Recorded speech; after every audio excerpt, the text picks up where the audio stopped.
इस वीडियो में हम बात करने लगे हैं कुछ टॉप 13 कंट्रीज़ की जो कि आप बहुत ही आसानी से वीज़ा फ्री या वीज़ा ऑन अराइवल लेके ट्रैवल कर सकते हैं इन 2024 प्रोवाइडेड अगर आपके पास यूएस, यूके, शेंगन का या कुछ और कंट्रीज़ का वीज़ा है। तो वो कौन सी कंट्रीज़ हैं, स्टेप बाय स्टेप हम हर एक कंट्री के बारे में बात करने लगे हैं। तो सबसे पहली कंट्री है जॉर्जिया। अब जॉर्जिया मैंने इसमें क्यों डाला है, हालांकि कुछ लोग इसे यूरोपियन कंट्री ट्रीट करते हैं क्योंकि ये एक इंटरसेक्शन में है जहाँ पे ये ईस्टर्न यूरोप को, वेस्ट एशिया को भी लगता है, but it is nowadays generally regarded as a European country. पर जॉर्जिया के केस में क्या है, you can take visa free entry for 90 days. 6 महीने के अंदर एट अ स्ट्रेच 90 डेज आप स्टे कर सकते हैं, वीज़ा फ्री एंट्री ले सकते हैं if you have a valid visa और residence permit from some specific countries जैसे कि US, UK, Japan, Canada, Australia, New Zealand, Israel, South Korea, Ireland, Schengen region का वीज़ा अगर आपके पास है या जीसीसी कंट्रीज़ का भी वीज़ा है तो आप जॉर्जिया में वीज़ा फ्री एंट्री ले सकते हैं। नेक्स्ट कंट्री है बहरीन। इसके केस में आप वीज़ा ऑन अराइवल ले सकते हैं अगर आपके पास वैलिड वीज़ा है कुछ कंट्रीज़ का, जैसे कि यूएई का, यूके का, यूएस का, सऊदी अरेबिया का, शेंगन का या यूएस का ग्रीन कार्ड है अगर आपके पास। तो 2 हफ्ते का जो है आप सिंगल एंट्री ले सकते हैं और 3 महीने का जो है आप मल्टीपल एंट्री वीज़ा भी ले सकते हैं बहरीन के केस के अंदर। नेक्स्ट कंट्री है फिलीपींस। फिलीपींस के केस में वीज़ा फ्री आपके लिए है अगर आपके पास वैलिड वीज़ा है यूएस का, जापान का, ऑस्ट्रेलिया का, कनाडा का, शेंगन का, सिंगापुर का, यूके का या रेजिडेंट वीज़ा है आपके पास इन कंट्रीज़ का, तो 14 दिनों का स्टे आपको for the purpose of tourism मिल सकता है यहाँ पे।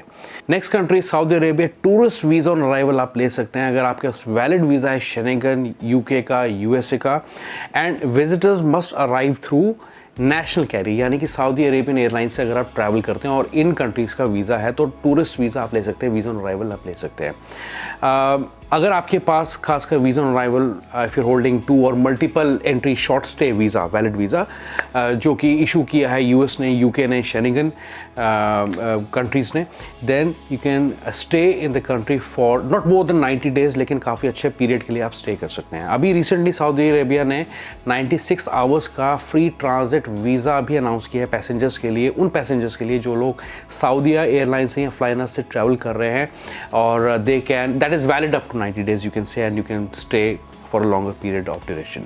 नेक्स्ट कंट्री है सिंगापुर। इंडियन नेशनल जिनके पास वैलिड वीज़ा है ऑस्ट्रेलिया का, कनाडा का, जर्मनी का, जापान का, न्यूजीलैंड का, यूएस का, यूके का, स्विट्ज़रलैंड का, and people who are transiting specially transit. Singapore transit पे बहुत सारी वीडियोस हैं मेरे चैनल पे, आप वो देख सकते हैं। VFTF free transit 96 hour facility के बारे में मैंने बात किया है।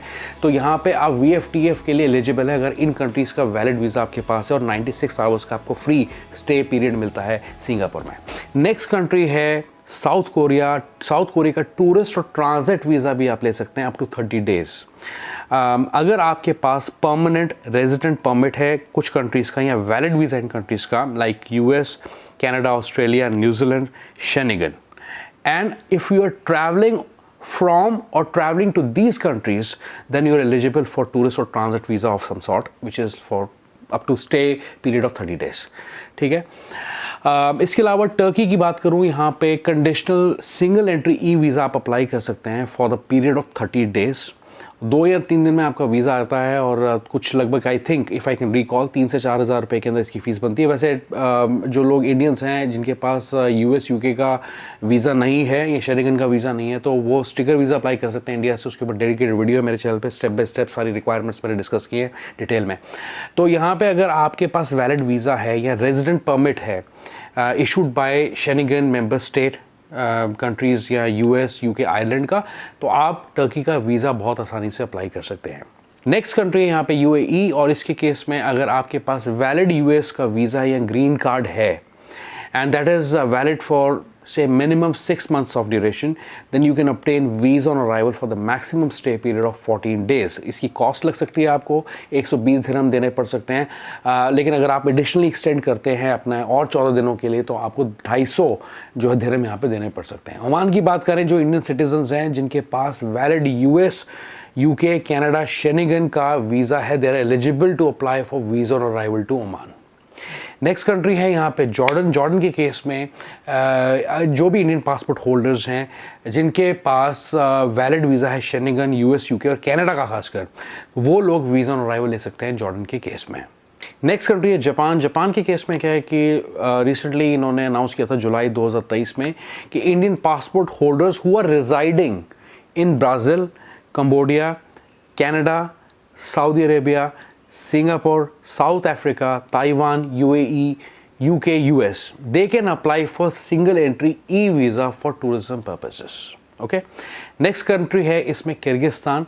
अगर आपके पास लॉन्ग टर्म वीज़ाज हैं for a period of more than 3 years आप कह सकते हैं, US का अगर वीज़ा है या UK का वीज़ा ऐसा, या आयरलैंड का वीज़ा या शेनिगन जोन का वीज़ा आपके पास, you can stay up to 7 days visa free and you have the right to re-enter the country after 21 days of gap from the date of departure। जब आप Kyrgyzstan को छोड़ के जाएंगे तो एट एट स्ट्रेच आप 7 दिन रह सकते हैं, उसके बाद 21 दिन का गैप रखना है, उसके बाद फिर आप री एंटर कर सकते हैं। लेकिन जो आपकी एंट्री है, पॉइंट ऑफ एंट्री है, that is through their airport, that is called Manas international airport, उसके थ्रू ही आपको एंटर करना पड़ेगा, तो आप एलिजिबल है इसके लिए। वैसे इंडियंस वैसे भी जा सकते हैं, उसके बारे में कभी डेडिकेटेड वीडियो में डिस्कस करूँगा कि कैसे आप किर्गिस्तान एंटर कर सकते हैं। लेकिन जिन लोगों के पास US, UK, शेनिगन का वीज़ा, उनके लिए कितना आसान है, आयरलैंड का वीज़ा है तो उनके लिए थोड़ा आसान है यहाँ पे।